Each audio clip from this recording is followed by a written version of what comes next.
Hello students, welcome back to my channel accounts learning point. आज की video में हम जीएसटी चैप्टर पढ़ेंगे।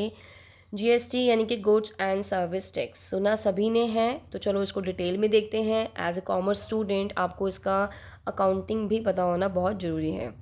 तो जीएसटी का फुल फॉर्म है गुड्स एंड सर्विस टैक्स। ये एक इनडायरेक्ट टैक्स है जो supply of goods and services पर लगता है, दोनों पर लगता है। ये टैक्स जो है वो प्रिस्क्राइब्ड रेट इसका रहता है, यानी कि एक इसके प्रिस्क्राइब रेट ऑफ टैक्स रहेगा जो इसके ऊपर लेवाई किया गुड्स एंड सर्विसेज पर लेवाई किया जाता है। वन नेशन वन टैक्स, यानी कि पूरे नेशन में एक ही टैक्स इंट्रोड्यूस हुआ है, 2017 से इंट्रोड्यूस हुआ, आपको पता है।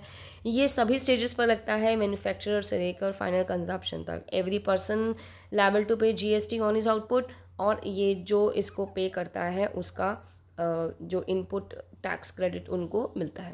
Practically it is a tax value addition. ये एक वैल्यू एडिशन टैक्स है। ये एक वेरीड फॉर्म है वैट का, यानी कि वैल्यू एडिशन टैक्स का। ये जीएसटी का जो फाइनल बर्डन रहता है वो कंज्यूमर फाइनल कंज्यूमर्स के ऊपर रहता है। इसका बर्डन जो अल्टीमेट बर्डन है वो फाइनल कंज्यूमर के ऊपर रहता है।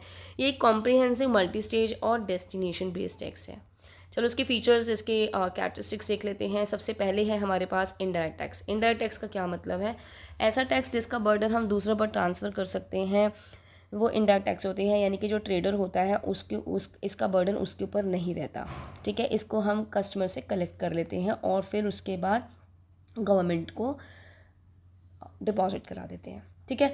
डेस्टिनेशन बेस्ड टैक्स है। डेस्टिनेशन का क्या मतलब होता है कि जो भी गुड्स एंड सर्विसेज हम यूज़ कर रहे हैं विद इन द कंट्री उसको टैक्स पे करना है। Dual tax system. Dual tax system का क्या मतलब है?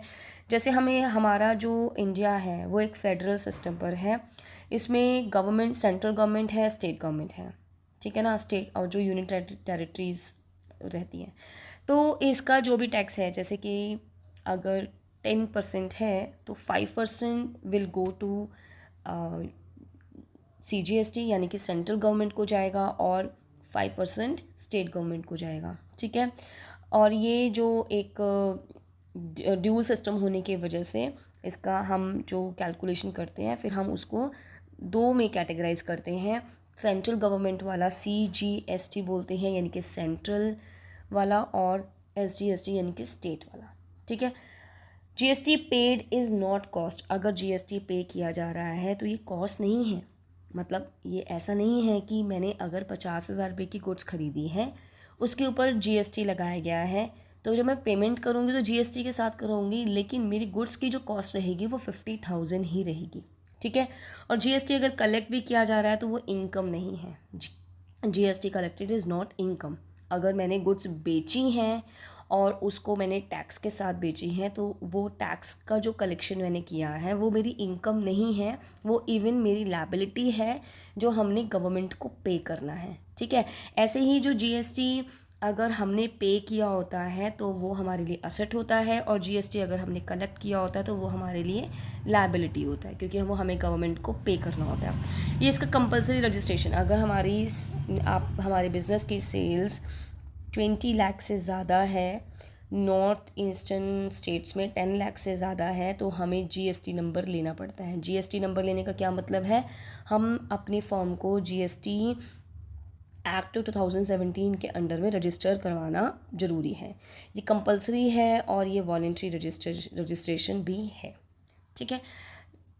यूनिफॉर्मिटी, ये यूनिफॉर्म है पूरे अक्रॉस, मतलब पूरे स्टेट में, सारे स्टेट्स में ये, मतलब पूरे स्टेट में ये सेम ही रहता है। कॉम्प्रिहेंसिव, कॉम्प्रिहेंसिव मतलब क्या है? जितने पहले अलग अलग टैक्स लगाए जाते थे उनका सारा मिलाकर अब एक ही टैक्स बन गया है GST। ठीक है ना, गुड्स एंड सर्विस टैक्स। इसके अंदर सारे जो additional excise duty, special duty, जो सब कुछ है वो सब इसके अंदर इंक्लूड हो गया। Differential rates on goods and services, यानी कि जो चार ये टैक्स हैं GST के एप्लीकेबल होती हैं, 5%, 12%, 8%, 18%, 28%, ये हमारे अलग अलग जो हैं ये सब गुड्स के उसके वर्थ के अकॉर्डिंग हैं। ठीक है। अब जैसे कुछ एसेंशियल गुड्स हैं, जैसे कि मिल्क है, ब्रेड है, सॉल्ट है, प्रिंटेड बुक्स हैं, इसके ऊपर 0% टैक्स चार्ज होता है। ठीक है। तो ये एक डिफरेंशियल टैक्स रेट रहता है। और input tax credit. Input tax credit का क्या मतलब है? जो सप्लायर है उसको has to pay GST on the goods and services delivered, but he is entitled to deduct, उसको अपनी, जैसे मैंने जो GST कलेक्ट किया है और मैंने जो GST पे किया है, मैं उसमें से उसको डिडक्ट करके ही गवर्नमेंट को पे करूँगी, क्योंकि मैंने पे भी तो किया है। तो इसी का मतलब होता है इम्पोर्ट टैक्स क्रेडिट। इसको डिटेल में हम देख रहे हैं, आपको समझ में आ जाएगा GST का पूरा तरीका। अब नेक्स्ट पे आ जाते हैं। GST को 3 कैटेगराइज में डिस्क्राइब किया गया है। सबसे पहले है सेंट्रल GST, वही CGST, यानी कि ये जो होता है ये इंट्रा स्टेट, यानी कि जब हम विद इन स्टेट हम गुड्स एंड सर्विसेज परचेज या सेल करते हैं, तो ये हमारा होता है CGST। जो ये एक CGST और SGST दोनों जो ये डिवाइड होते हैं, ये हाफ ऑफ द प्रिस्क्राइब, जो भी प्रिस्क्राइब रेट है उसका हाफ होती हैं। जैसे मैंने आपको अभी बताया था 10% का हाफ कर देते हैं। अगर 18% है तो 9% जाएगा CGST को, यानी कि सेंट्रल गवर्नमेंट को, और 9% जाएगा स्टेट गवर्नमेंट को। ठीक है। अब जैसे यहाँ पर अगर 12% है तो गुड्स एंड सर्विस पे, तो 6% will be levied at CGST and 6% at SGST। अब जैसे जो यूनियन टेरिटरीज होती हैं वो क्या यूज़ करते हैं, UTGST। अब स्टेट है, जैसे अभी हमने सेंट्रल का पढ़ा, अब हमारे पास स्टेट का हो गया, तो वही चीज़ हम अभी बता चुके हैं। ये इंटर स्टेट, ये जो CGST और SGST हम यूज़ करेंगे टर्म, ये हम इंट्रा स्टेट सप्लाई पर करेंगे। इंट्रा स्टेट यानी कि जब हम विद इन स्टेट में हम गुड्स एंड सर्विसेज को सेल परचेज करते हैं। ठीक है। अगर 14% डिवाइड हुआ है तो 14% का 17% जाए, 28 का 14% जाएगा SGST और 14% जाएगा CGST। ठीक है। ये दोनों अब ये IGST यानी कि इंटीग्रेटेड GST, ये जो लिवीड होता है ये इंटर स्टेट सप्लाईज़ पर होता है। इंटर स्टेट सप्लाईज़ यानी कि जो हम स्टेट के बाहर सप्लाई करते हैं। ठीक है। ये it is also levied on import of goods and services into India and export of goods and services from India. तो for example, if the seller is located in Punjab and the buyer is located in Delhi, तो IGST will be levied. तो if the GST rate is 12%, तो जैसे इसके अंदर 6% हमारा CGST का होता है, 6% SGST का होता है। लेकिन अगर हम आउटसाइड स्टेट में कर रहे हैं तो ये दोनों कंबाइन हो जाएगा। जो हम 6% अलग अलग कर रहे थे ना, वो पूरा ही 12% रहेगा। और इसका जो हमारा अमाउंट होगा, कलेक्टेड अमाउंट होगा, मतलब इफ़ पेड तो एसिड है, अगर सेल्स किया है तो GST कलेक्टेड है, वो हमारा एंटायर अमाउंट सारा सेंट्रल गवर्नमेंट को ही जाने वाला है। ठीक है। तो ये दोनों का यानी कि CGST और SGST दोनों को ऐड करके एक ही चीज़ लिखी जाती है परचेजेस के टाइम पर। If my firm is purchasing the goods from the other state, तो फिर वो हम लिखेंगे input IGST। If my firm is selling goods to other state, तो यानी कि आउटपुट IGST हम वर्ड यूज़ करेंगे। वो आपको पता ही है, input for the purchases and output for the sales. Slabs देख लेते हैं। टैक्स रेट जो GST के 5 स्लैब्स हैं हमारे पास। 0% में एसेंशियल आइटम्स हैं, जैसे मास कंजप्शन की, जैसे कि मतलब फूड ग्रेन्स लूज़, जो हम खुली फूड ग्रेन्स लेते हैं, मतलब पैकेट वाले नहीं लेते हैं, cereals, unbranded, honey unbranded, milk, vegetable, salt, lassi etcetera, ये तो 0% हो गया। 5% इंक्लूड्स कॉमन आइटम, जैसे कि sugar, T, coffee, vegetable oil, packed food grains, जो पैक्ड वाले होते हैं, सीरियल्स जो ब्रांडेड होते हैं, उन पर 5% हो जाएगा। 12% है थर्ड स्लैब, जिसमें बटर, जैम, घी, जो juices, almond, condensed milk, pickles, मुरब्बा, इस तरह की चीज़ें आ जाती हैं। ठीक है। अब 18% में हमारे पास आ जाएगा ये maximum goods and all services होती हैं, जैसे मशीनरी, फर्नीचर, हम आयरन एंड स्टील का ख़रीदते हैं, कुछ hair oil, shampoo, soap, toothpaste, ice cream, printer, computer, digital media. ठीक है।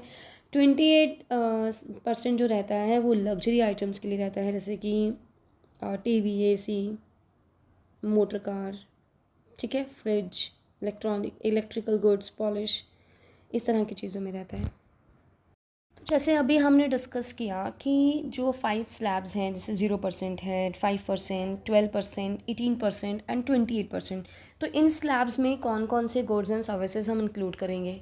राइट। अब हम देखते हैं कि list of the goods and services exempted from GST, यानी कि जिस पर जीएसटी नहीं लगता है, एग्जेम्प्टेड होती हैं। जो पेमेंट ऑफ जो वेजेस और सैलरीज मिलती हैं उस पर जीएसटी नहीं लगता है। अगर गवर्नमेंट को कुछ गुड्स या सप्लाई गवर्नमेंट को हो रही हैं सर्विसेज, तो उसमें जीएसटी नहीं लगता है। Supply of services to embassies, जो अदर कंट्रीज़ के एम्बेसीज हैं उसमें नहीं लगता। Supply of services to UNO, electricity and water पे, royalty of copyright, health services जो गिवन बाय द डॉक्टर्स हैं, और एजुकेशनल सर्विसेज हैं, इन सब के ऊपर जीएसटी नहीं लगता है। जो ये वाली जो हमारी 8 हम चीज़ें देख रहे हैं इसके ऊपर जीएसटी नहीं लगता। जो एजुकेशनल सर्विसेज हैं उस पर भी जीएसटी नहीं लगता है, ठीक है। इनपुट जीएसटी होता है, यानी कि इनपुट जीएसटी जो हमने पे तो किया है लेकिन वो रिवर्स हो जाता है, यानी कि पे करते हैं तो वो हमारा डेबिट में रहता है, लेकिन वो रिवर्स हो जाता है यानी कि वो क्रेडिट भी होता है। तो देखते हैं वो किन किन केसेस में क्रेडिट होता है। एक तो रहेगा कि परचेजेस रिटर्न किए हैं, जब परचेजेस किए थे तो हमारा इनपुट जो था जीएसटी, यानी कि इनपुट सीजीएसटी और इनपुट एसजीएसटी अगर इंट्रास्ट रेट है तो वो हमारा परचेजेस था, डेबिट था, अब वो क्रेडिट हो जाएगा। गुड्स अगर हमने एज फ्री सैम्पल्स डिस्ट्रीब्यूट किए हैं तब भी, अगर हमने चैरिटी में दी हैं, अगर प्रोप्राइटर ने पर्सनल यूज़ के लिए निकाल लिए हैं, या फिर गुड्स स्टोलन हो चुके हैं, गुड्स डिस्ट्रॉय हो चुकी हैं, या गुड्स अब नॉट सेलेबल हैं, तो इन सब केसेस में जो जीएसटी रहेगा, जो जीएसटी हमने पे किया है वो रिवर्स हो जाएगा। था कि इनपुट जीएसटी का जो होता है वो क्रेडिट मिल जाता है। इसका क्या मतलब है कि जो हमने जीएसटी पे किया है और जो हमने जीएसटी कलेक्ट किया है उससे हम उसको सेट ऑफ कर सकते हैं, राइट। तो यहाँ पर कुछ ऐसा है कि जीएसटी पे तो किया है बट हम उसको सेट ऑफ नहीं कर सकते हैं। तो वो कौन कौन से केसेस रहेंगे, जैसे अगर हमने रेस्टोरेंट में बिल पे किया है, ठीक है, और रेस्टोरेंट में बिल पे किया, उसका जीएसटी हमने पे किया है, तो वो हमारा मतलब एज अ एक्सपेंस ही रह जाएगा, वो हमारा सेट ऑफ नहीं हो पाएगा, ठीक है। वो part of the cost of the goods रह जाएगा। जैसे कि हेल्थ इंश्योरेंस का पेमेंट कर रहे हैं, membership of a club, health fitness centre, उसका कुछ पेमेंट किया, हमने जीएसटी पे किया। हमने repairs of maintenance of building किया है तो हमने जीएसटी पे किया है, ठीक है। Purchase of a vehicle by non transport enterprise, free gift to staff, payment of और goods and services for personal consumption के लिए हमने गुड्स एंड सर्विसेज पे किया। गुड्स एंड सर्विसेज के ऊपर जीएसटी पे किया। Goods and services purchase for sale, जो हमने सेल के लिए परचेज़ किया था, विच आर एग्जेम्प्ट, जो हमारे पहले हमने जीएसटी मतलब एग्जेम्प्टेड था, ठीक है। तो ये केसेस रहेंगे कि अगर हमने जीएसटी पे तो किया है बट वो सेट ऑफ नहीं होगा। स्टूडेंट्स, अब हम अकाउंटिंग ट्रीटमेंट देख लेते हैं जीएसटी का। रजिस्टर्ड डीलर, जो रजिस्टर्ड डीलर होते हैं जिन्होंने जीएसटी का नंबर लिया होता है, यानी कि उन्होंने अपनी फॉर्म को रजिस्टर्ड करवाया हुआ है जीएसटी एक्ट के अंडर, तो उनको जीएसटी पे करना होता है when they buy goods and services, तो उसको हम बोलते हैं input GST, that you know. अब अगर वो विद इन स्टेट में, यानी कि intra state, within state में अगर वो जीएसटी विद इन स्टेट में अगर वो परचेजेस करता है तो वो हमारा होता है इनपुट सीजीएसटी और इनपुट एसजीएसटी, और ये हाफ रेट्स में होती हैं। जैसे 28% है तो 28 का 14% इनपुट सीजीएसटी हो जाएगा और 14% इनपुट एसजीएसटी हो जाएगा। अगर वो अब किसी और स्टेट से हम गुड्स खरीदते हैं तो तब हमारा रहेगा इनपुट आईजीएसटी, ठीक है। ये फुल रहता है, ये 28% है तो 28% ही रहता है, इसका हाफ नहीं करता, हमने इसको पूरे में ही कैलकुलेशन करनी है। अब अगर रजिस्टर्ड डीलर अब कलेक्ट कर रहा है, कलेक्ट कब करेगा, जब वो सेल करेगा, तो उसको बोला जाता है आउटपुट। अब विद इन स्टेट करता है यानी कि इंट्रा स्टेट सप्लाई करता है तो हाफ हो जाएगा, यानी कि आउटपुट सीजीएसटी और आउटपुट एसजीएसटी। 28% है तो 14 आउटपुट सीजीएसटी, 14% आउटपुट एसजीएसटी। अब वो दूसरे स्टेट से करता है, इंटर स्टेट सप्लाई करता है तो आउटपुट आईजीएसटी। इनपुट जीएसटी जो होता है वो हमेशा डेबिट होता है जब हम गुड्स परचेज करते हैं, और आउटपुट जो जीएसटी होता है वो क्रेडिट होता है, ठीक है। और जब हम उसको सेट ऑफ करते हैं तो यह जैसे इनपुट जीएसटी है वो हमारी एसेट है और आउटपुट जीएसटी है वो हमारी लायबिलिटी है, वो हम उसको पे करते हैं, लेकिन उससे पहले हम उसको सेट ऑफ कर लेते हैं। सेट ऑफ करने का क्या मतलब है कि जो हमने इनपुट जीएसटी जो हमने पे किया हुआ है उससे हम आउटपुट जीएसटी को पहले हम सेट करेंगे। तो वो भी हम आगे देखेंगे इसका कि हम उसको सेट ऑफ कब करते हैं, कैसे करते हैं। सेट ऑफ हमेशा लास्ट में किया जाता है कि हाँ मतलब कितना टोटल हमने कलेक्शन किया है और कितना टोटल हमने पे किया है, यानी कि आउटपुट कितना है और इनपुट कितना है। आउटपुट सीजीएसटी होता है, आउटपुट एसजीएसटी होता है और आउटपुट आईजीएसटी होता है। And the same input CGST, input SGST और इनपुट आईजीएसटी होता है।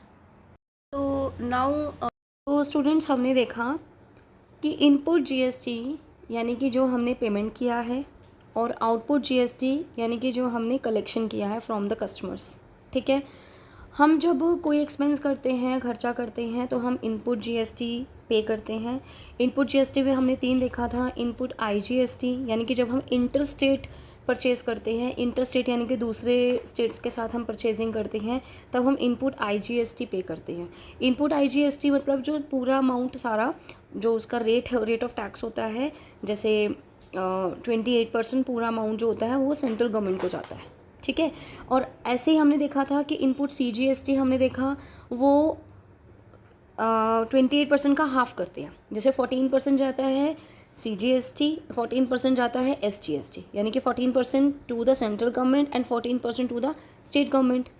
अब ये हमने पे किए थे और हमने कलेक्शन भी किया, आउटपुट आईजीएसटी इंटर स्टेट वाला और आउटपुट सीजीएसटी इंट्रा स्टेट वाला और आउटपुट एसजीएसटी, राइट।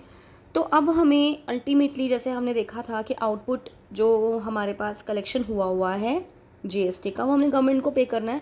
बट अगर हमने पे किया हुआ है ऑलरेडी, वो भी तो गवर्नमेंट के ही खाते में जाना है। तो इसलिए हम क्या करते हैं, हम उसको सेट ऑफ करते हैं। अब जैसे हमने देखा कि हमारे पास इनपुट आईजीएसटी है, इनपुट सीजीएसटी है, इनपुट एसजीएसटी है। अब इनपुट आईजीएसटी सबसे पहले हम इन आउटपुट आईजीएसटी, अगर हमारे क्वेश्चन में आपको इनपुट आईजीएसटी होगा तो सब और आउटपुट आईजीएसटी होगा, तो सबसे पहले हम आउटपुट आईजीएसटी को सेट ऑफ करेंगे, यानी कि उसमें से उसको कैंसिल करेंगे अमाउंट एक तरह से। तो इसकी एंट्री में हम ऐसे करते हैं, बेसिकली इनपुट जो जीएसटी होता है वो हमारा डेबिट में होता है, तो वो अब सेट ऑफ करने वाली एंट्री में क्रेडिट हो जाएगा और आउटपुट जीएसटी जो हमारा क्रेडिट पे होता है वो डेबिट हो जाएगा। अब जैसे यहाँ पर हम आउटपुट आईजीएसटी की बात कर रहे हैं, तो इसको सेट ऑफ करने के लिए हम एंट्री करेंगे output IGST debit to output input to input IGST. ठीक है, अब हमने आउटपुट आईजीएसटी सेट ऑफ कर लिया और इनपुट आईजीएसटी में अभी भी अमाउंट पड़ा है और हमारे पास आउटपुट सीजीएसटी है, तो फिर हम उसको फिर राइट ऑफ करेंगे, सेट ऑफ करेंगे। उसके बाद फिर भी अमाउंट बच जाता है आउटपुट सीजीएसटी को सेट ऑफ करने के बाद, तब हम करेंगे आउटपुट एसजीएसटी को। ठीक है, अब इस पूरे सिनेरियो के बाद क्या हो सकता है, हमारे पास इनपुट आईजीएसटी अभी भी बच गया। ठीक है, अभी भी बच गया, तो वो हमारा अब हम उसको एक ऐसा एसेट दिखा देंगे, राइट। और या ये हो सकता है कि इनपुट आईजीएसटी ने आउटपुट आईजीएसटी को भी सेट ऑफ नहीं कर पाया, आउटपुट आईजीएसटी अभी हमारे पास बच गया, मतलब वो ज़्यादा था वो बच गया, या ये हो सकता है। तो now let's come to the input CGST. अब इनपुट सीजीएसटी क्या करेगा, पहले तो अगर यहाँ पर आउटपुट सीजीएसटी सेट ऑफ नहीं हो पाता है तो आउटपुट सीजीएसटी बच जाता है, तो इनपुट सीजीएसटी पहले आउटपुट सीजीएसटी को करेगा, यानी कि सबसे पहले हमने आउटपुट सीजीएसटी को करना इनपुट सीजीएसटी से ही सेट ऑफ है। अब बचता है, उसके बाद हम आउटपुट सीजीएसटी को इनपुट सीजीएसटी से सेट ऑफ करेंगे। ठीक है, और अगर इनपुट सीजीएसटी हमारे पास होता है और मतलब इनपुट सीजीएसटी हम 2 चीज़ों को सेट ऑफ कर सकते हैं, आउटपुट सीजीएसटी को और आउटपुट आईजीएसटी को, अगर यहाँ पर हमारा आउटपुट आईजीएसटी बच जाता है तो। ठीक है, अब इसके बाद क्या होगा, या तो आउटपुट सीजीएसटी बचा हुआ है या इनपुट सीजीएसटी बचा हुआ है। तो इनपुट सीजीएसटी बचा हुआ है तो वो तो हमारी एसेट में चला जाएगा, और आउटपुट सीजीएसटी अगर बचा हुआ है तो वो हमें गवर्नमेंट को पे करना है, यानी कि उसके लिए हम बैंक अकाउंट की एंट्री कर देंगे। क्योंकि आउटपुट सीजीएसटी से हम इनपुट सीजीएसटी से हम आउटपुट एसजीएसटी को नहीं कर सकते, आईजीएसटी से हम सीजीएसटी को भी कर सकते हैं आउटपुट, और आउटपुट एसजीएसटी को भी कर सकते हैं। ठीक है, अब आ जाओ इनपुट एसजीएसटी। इनपुट एसजीएसटी पहले तो आउटपुट एसजीएसटी को सेट ऑफ करेगा, अगर उसमें बैलेंस बचता है तो वो आईजीएसटी को करेगा। ठीक है, अब इसके बाद क्या हो सकता है, या तो आउटपुट एसजीएसटी अभी ज़्यादा है तो गवर्नमेंट को पे करेंगे तो बैंक अकाउंट करके, और अगर इनपुट एसजीएसटी ज़्यादा है तो वो एसेट में जाएगा। वो हमारा एक बैलेंस बच जाएगा जो कैरी फॉरवर्ड हो जाएगा for the next time, right. तो आई होप आपको समझ में आया होगा। एक प्रैक्टिकल क्वेश्चन हम करेंगे तो वो आपको ज़्यादा अच्छे से समझ में आएगा, ठीक है। और इसकी जर्नल एंट्रीज़ में हमने बस यही ध्यान रखना है, परचेजेस की हैं तो purchases account debit, machinery purchase की है तो मशीनरी अकाउंट डेबिट, और इसके साथ ही हमने डेबिट साइड में input CGST, input SGST intrastate के लिए, और इनपुट IGST फॉर इंटरस्टेट के लिए। और ये अगर हम सेल्स करते हैं या हम कोई इनकम जनरेट करते हैं, इनकम हमें होती है, तो उस केस में हमारे पास क्या होता है, आउटपुट CGST, आउटपुट SGST, और जो भी इनकम है जैसे कमीशन है तो वो हमारा आ जाएगा क्रेडिट साइड में, राइट। सैलरीज, वेजेस पर, एजुकेशनल पर, जिस पे हम पढ़ चुके हैं ऑलरेडी, जहाँ जहाँ पर हमें मतलब जो टैक्स है GST एग्जेम्प्टेड है, यानी कि उन चीज़ों पर GST नहीं लगेगा। और इसमें हमने ये भी देखा कि जब हम रिटर्न्स करते हैं तो किन किन केसेस में जो GST होता है वो रिवर्स हो जाता है, ठीक है। तो आई होप आपको वीडियो में मैंने बड़ी कोशिश की है कि आपको अच्छे से समझ में आए।